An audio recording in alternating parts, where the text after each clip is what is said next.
நடக்கும்னு சொல்லி நம்ம போயிருந்தப்போ நிறைய வந்திருந்தாங்க பெற்றோர்கள் பெண்களை கூட்டிகிட்டு.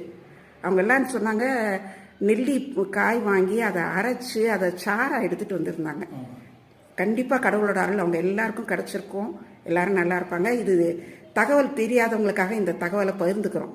சுவாதி நட்சத்திரக்காரங்க பெரும் முக்கியமாக திருமணம் ஆகணும்னு பெண்களுக்கு வீட்டில் குழந்தைகளுக்கு கல்யாணம் ஆகணும்னு வேண்டிக்கிறவங்க பட்டாபிராம் பக்கத்தில் இருக்கிற திருமணங்கிற ஒரு ஊரில் அந்த சுவாமிக்கு சிவனுக்கு வந்து நெல்லிச்சாறு அபிஷேகம், நெல்லிப்பொடி அபிஷேகம் பண்ணலாம். இது ஒரு இது வந்து திருமஞ்சன பொடி.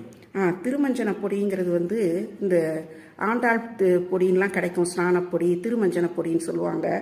அந்த பொடி வந்து வியாதியை போக்கும். ஏதாவது ஒன்று மாற்றி ஒன்று என்ன இதுக்கு சரியாச்சுன்னா அது திரும்ப வருது அப்படி இருக்குன்னு சொன்னால் அந்த வியாதியை போக்குவதற்காக